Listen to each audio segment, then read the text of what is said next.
give her a quick rundown of all the places that you think this interview might be? Because it potentially is going to be on television, right? So just the audio? That's correct. We're doing a live feed right now, but Okay. then we'll also be look like we'll be on television and so forth. Okay, cool. Well, I'll loop her in and let you take it away. Okay, thank you. All right, Mike, we've got Brittany on the line. Hey, Brittany, how you doing? I'm doing well. How are you doing? I'm doing great. This is Mike Furches, and we are live right now, just so that you'll know that. And just also let you know that the show will be airing on the Movie Guys, which is a syndicated television program that also runs out of Wichita. I don't know if you know about the Wichita market, but we have a huge market here, one of the top grossing markets, attending markets in the nation. And I will also run excerpts of the interview in an article that I'm doing for Hollywood Jesus, and in my own column, Mike Furches Reviews. But the audio portion will definitely run on the Movie Guys, which will air right now nationwide, and then on local television. The markets we're looking at right now is Wichita, Kansas, Kansas City, Missouri, Kansas, and Nashville, Tennessee. So. Okay. Just so you're aware of that. Now, I'm going to start off. Yost, okay, you're talking to a fellow in Wichita, Kansas, okay? Yost is a Mennonite name out here. Do you have any Mennonite associations? I don't. I just am recently married, actually, so it's my new last name. Okay. So for those listening in, Brittany is a producer and filmmaker, and according to IMDb, you've been a part of producing some 16 films, including Do You Believe God's Not Dead 2? A movie that I really liked called A Case for Christ, or The Case for Christ, and the new upcoming release of Samson, which will be released nationally on February 16th. So tell us a tad about yourself, Brittany. You recently married. You told us that. Tell us some other things about yourself. Yeah, I mean, I fell in love with movies when I was in high school. I thought I was going to be a professional athlete, and God called me into the film industry. I feel God called me into the film industry, and it's just been a pretty wild ride ever since. It's been a lot of learning, trial by fires, to say the least. I've been working in movies since I was 19, so it's pretty much all I've known now for the last decade, and it's been a wonderful ride for sure. Well, you said you looked at athletics as a possibility. What were the sports you were looking at, or these sports you were looking at? I was wanting to pursue golf. I was pretty close to getting a full-ride scholarship to a couple schools, and thought that that's what my plan was going to be. Just make a bunch of money making in golf, and then be able to use that money for ministry. But I went straight to the film industry instead. Yeah, the guy that does the intro music for a television show, Rob Castles, he lives outside of Greenville, which is where Furman University's at, which has a top-notch women's golf program. So. Oh, nice. Yeah. Okay. Tell us what a producer does, because some of our listeners may not be so familiar with exactly what it is that a producer does. Yeah, there's multiple producers: executive producer, co-producer, associate producer. A producer usually is the person that has the idea, and then they find the money, they find the executive producers. The executive producers write the checks, and then they hire basically their staff of other producers, which could be a co-producer or associate producer. So the producer also finds the director, attaches the director, and then oversees everything. We get to oversee the creative and the logisticals and finances. So we kind of dabble in everything and just kind of guide the director in his or her creative vision. And really good ones, you don't have to do much. You just kind of give them the reins and give them the resources to make it happen. And then those that are struggling, or say if we have just a tough script that we're wrestling with, usually then you get more involved as a producer to work closely with the director and get the movie to a place that is really presentable and marketable. For those that are looking at starting film or starting to work as a filmmaker, it's an incredibly important position in the concept of making film, is having that producer, that individual that will help in those capacities. Yeah, absolutely. I mean, you're constantly learning, and you have to learn so much to be the producer of the project, because it's very both logistical, financial, and the creative. So it's this hard line that you have to juggle with, knowing about what happens logistically and financially, making sure you stay on budget, making sure it makes sense for your market so you make your money back, and then at the same time supporting the vision of the film that is, all about hitting your demographic, knowing your demographic, and then also just telling a compelling story that is interesting for people to go see in the theaters. One of the questions I have for you is that you're involved in what some would call faith-based films. Tell us something about what that is. And would you agree with that definition of concept of faith-based films? Yeah, faith-based films is something that's kind of always revolving. The biggest thing is that obviously it's hitting on a faith-heavy message or a faith message. In my opinion, I think a lot more films are faith-based films. For example, Lord of the Rings, in my opinion, those are a lot of metaphors for the Bible or Chronicles of Narnia. But in our case, we have a core demographic of an audience that are Christians. And so a lot of the times, our films, as far as defined as faith-based, is hitting a message that is understandable and relatable to a heavy faith-based audience. My passion for that is to continue to make films that are faith-based but can go more broad.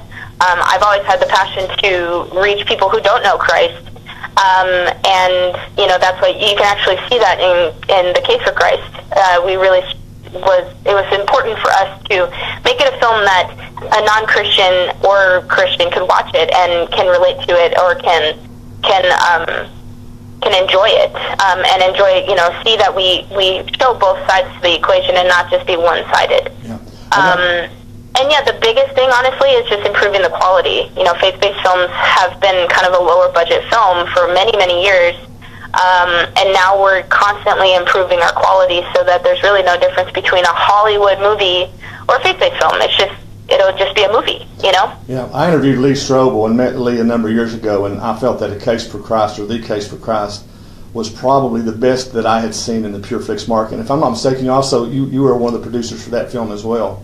I was, yeah. I'm so proud of that film. I absolutely, John Gunn was amazing to work with, such a visionary for the project. But Lee Strobel was just incredible. That was his heart, was how do we reach a broad audience? And so we were really able to show his true life struggle of coming to know Christ and, researching both sides, and that both sides had valid points, but that, he felt the evidence definitely favored in the faith side. You segued really well into my next question, and that is, how do you balance and how do you work with the precept that you have a faith-based film, but you want to sell that to a non-Christian market? You want that to be a film that everyone can see whether they're Christians or not, and yet be entertaining as well. How do you balance that, and how do you do that? It's really challenging. We have a very specific core audience that we are very loyal to and that we want to make films for. Just because there's not a lot of content out there for Christians to go to theaters, to have it be safe for their families to watch. That's why we launched our digital platform for PureFlix, because of that, because we wanted to create content that was just safe for families and safe for Christians. But that's the big question, because once you get to theatrical releases, it's a much broader audience already. Yeah. So you're constantly wrestling that. You're constantly wrestling with where's the line. I always keep in mind, I have a lot of non-Christian friends. There's just certain ways that I have to talk to them that isn't overwhelming, in comparison to how I would talk to my really close Christian friends. So it's just being sensitive to that, kind of hearing the audience, and we do a lot of research screenings and a lot of research in the script process just to keep in tune to the sensitivity of our audience, both non-Christian and Christian. And then, in today's world with Facebook and all the things that you see, that's a hard task to carry. That's a hard load to carry. So it's good that you're doing those test markets and so forth. Then those are probably they probably tell you quite a bit, don't they? They do. Because that's my passion. It's constantly, how do we tell stories that people want to hear, that people want to go and see? Yeah. There's a lot of issues that we wrestle with as a body of Christ on a day-to-day basis, and I think if we're not sensitive to that, then we're missing the mark entirely and just making a film that's entertaining.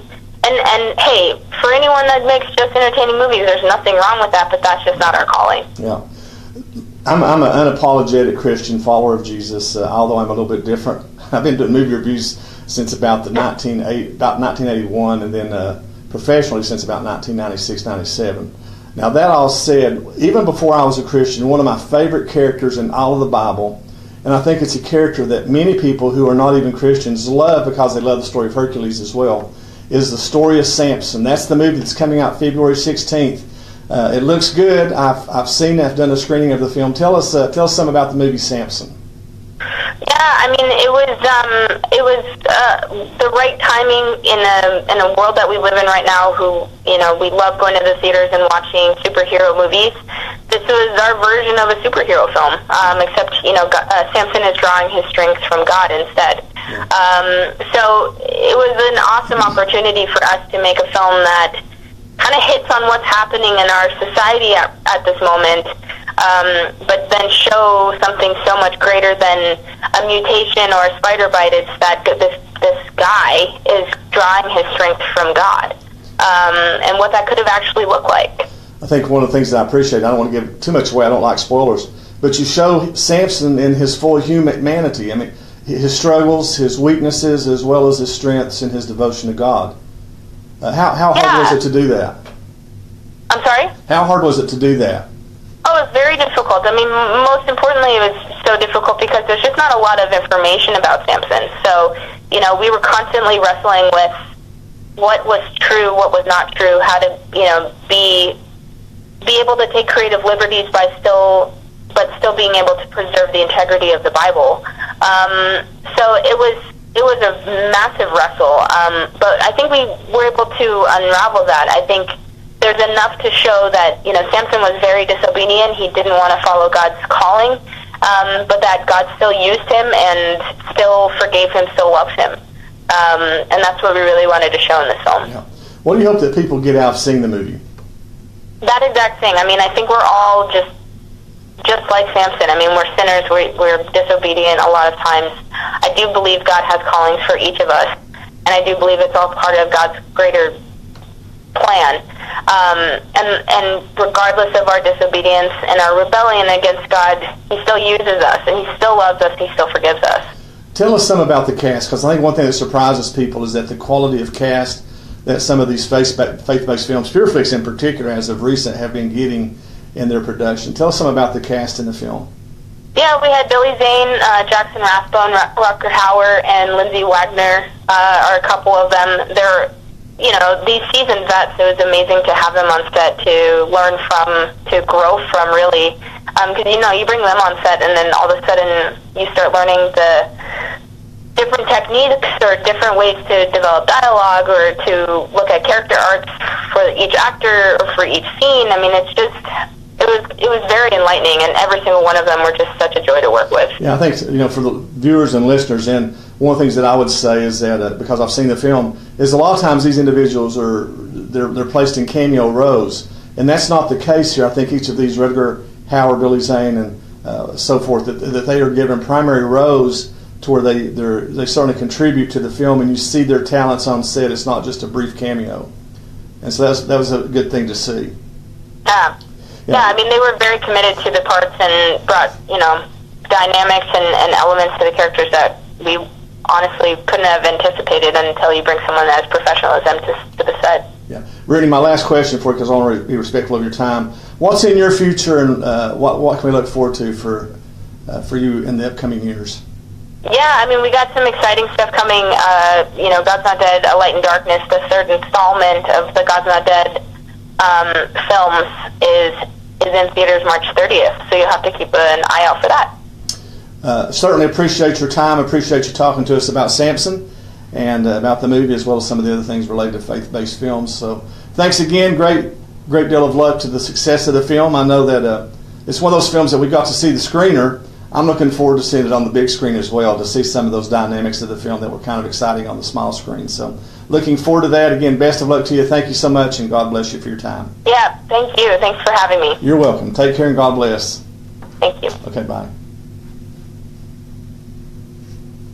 Okay, this is Mike Furchess wrapping up this segment right here. I want to thank you for tuning in and watching this this Go Live presentation. I've got a couple of cameras running right now, so we will edit this. Oh, I turned the phone off. Look here. We will edit this to try to make it somewhat funner to watch from a couple of different camera angles, as well as try to do some enhancements to the sound. Again, Mike Furchess with the Movie Guys. Thank you for being a part of this. The reason Joey's not here, Gabe, is this is one of those things that came up in the middle of the day. Those guys both have regular jobs, and we all know how that goes sometimes. So, again, the movie we saw was Samson. We'll be reviewing that movie on an upcoming show. Joy and I have both seen it. It's one of those movies where there's a little bit of disagreement, not much, but a little bit of disagreement on that, so you'll enjoy the review for that particular movie. Again, thanks to Brittany Yost and the fine folks at Flix for making her available to talk to us in this particular program. God bless you. See you next time go around. Again, if you haven't subscribed to our page at YouTube, please subscribe, and I'll be real blunt and honest about it. YouTube has changed their policies, and it's like this. You have to have so many subscribers before you can get monetization for the videos that are seen. So if we have one video that's airing and we have 47 million views on that video, in the past you could get revenues from that. Nowadays, once they've changed in February, you can't do that. So go to our YouTube page, like that page, subscribe to it, like the page here, the Movie Guys. We appreciate that as well. I also want to make sure that you subscribe to this particular page along with your likes. Share the page, invite your friends. The more people that know about it, the better.